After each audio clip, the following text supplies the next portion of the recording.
नमस्कार, नादी टीवी के खास कार्यक्रम खास खबर खास नजर में आपका स्वागत है। मैं हूं आपके साथ पारुल। कार्यक्रम की शुरुआत करेंगे 4 बड़ी खबरों के साथ। सबसे पहले बात करेंगे मध्य प्रदेश में 8000 जूनियर डॉक्टर्स क्यों हड़ताल पर चले गए हैं। दूसरी खबर में बताएंगे नेता प्रतिपक्ष उमंग सिंगार ने आदिवासियों को क्यों अलग धर्म कोड में रखने की मांग की है। तीसरी खबर में बताया जाएगा छत्तीसगढ़ में क्यों अफीम की खेती पर सदन में हंगामा बरपा है। और चौथी खबर में बात होगी 2027 से पहले सपा ने कैसे दलित दांव चला है।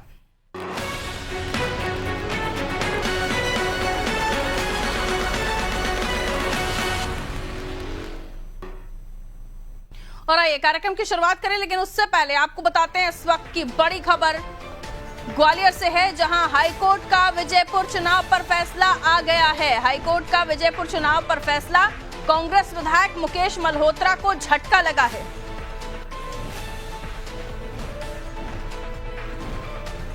ग्वालियर हाईकोर्ट ने विधायक को शून्य किया, आपराधिक रिकॉर्ड छुपाने का आरोप है। रामनिवास रावत ने याचिका दायर की थी। रामनिवास रावत विजयपुर से विधायक घोषित। तो कांग्रेस विधायक मुकेश मल्होत्रा को झटका लगा है, क्योंकि आपराधिक रिकॉर्ड छुपाया था और इस मामले में रामनिवास रावत ने याचिका दायर की थी। मामले की सुनवाई में कोर्ट ने डिसीजन लिया और विजयपुर चुनाव पर फैसला आ गया। और विजयपुर चुनाव पर फैसला रामनिवास रावत की याचिका के पक्ष में आया है। कांग्रेस विधायक मुकेश मल्होत्रा को बड़ा झटका लगा है। विधायकी मुकेश मल्होत्रा की शून्य कर दी गई है।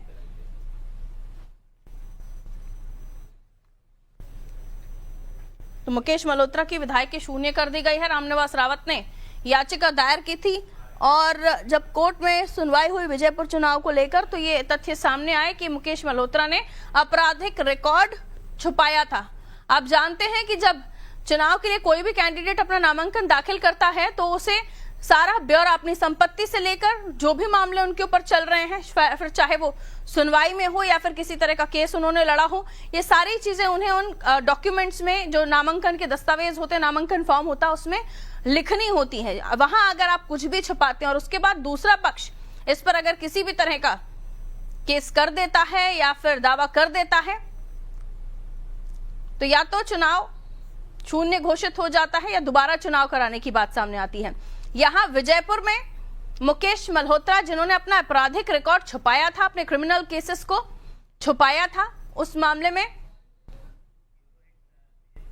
विजयपुर चुनाव को लेकर हाईकोर्ट ने फैसला सुनाते हुए रामनिवास रावत के पक्ष में, या यूं कहें कि उन्होंने जो याचिका लगाई थी उसके पक्ष में मामला जो है उसको लेकर फैसला सुनाया है।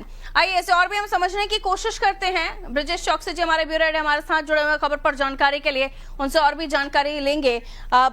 विजयपुर चुनाव को लेकर हाईकोर्ट ने जो सुनवाई की, उसके बाद जो फैसला सामने आया है, सीधे तौर पर यह कहा जा सकता है कि मुकेश मल्होत्रा ने न केवल जनता के साथ धोखा किया है, क्योंकि आप कुछ भी चीज छुपाते हैं यानी आपने कुछ न कुछ जनता से छुपाया हुआ है, ये धोखा माना जाएगा सर। और साथ ही साथ इतनी बड़ी तादाद में देखिए तो व्यवस्था करनी होती है, चुनाव आयोग को फंड्स लगते हैं, पैसा लगता है, इन तमाम चीजों को कहीं ना कहीं गलत उपयोग करने की कोशिश मुकेश मल्होत्रा ने की है। हालांकि कोर्ट ने अब सुनवाई करते हुए उस पूरे मामले में उनकी विधायकी शून्य कर दी है। निश्चित तौर पर पारुल एक बड़ा मामला है, क्योंकि विधायकी शून्य हुई है, क्योंकि हाल ही में हमने देखा है उपचुनाव हुआ था।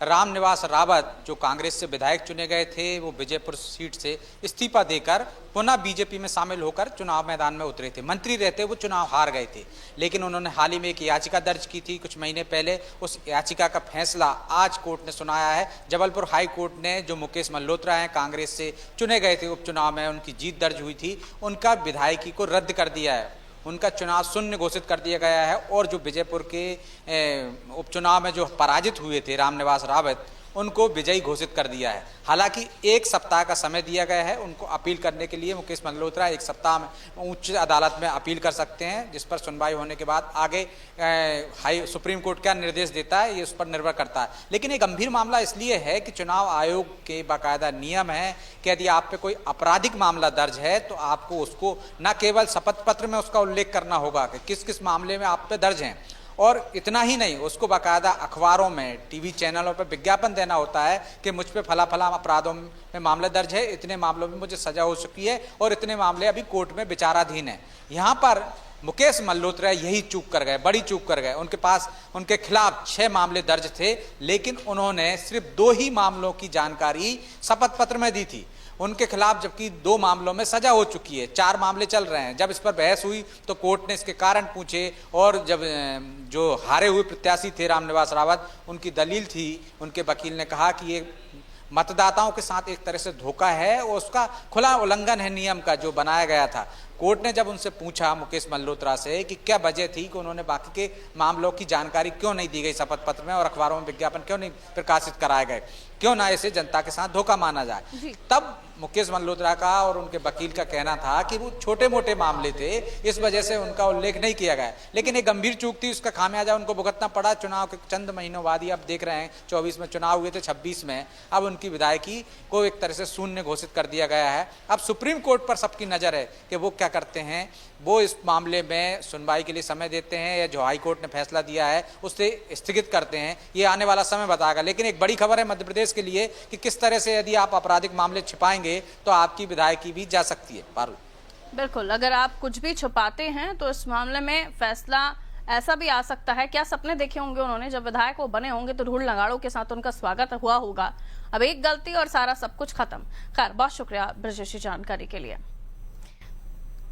मुकेश मल्होत्रा विजयपुर चुनाव जीते, लेकिन उसके बाद रामनिवास रावत ने जो याचिका दायर की उसके मुताबिक कोर्ट में सुनवाई हुई, और सुनवाई के बाद जो फैसला सामने आया है उसने मुकेश मल्होत्रा की विधायकी को शून्य कर दिया है।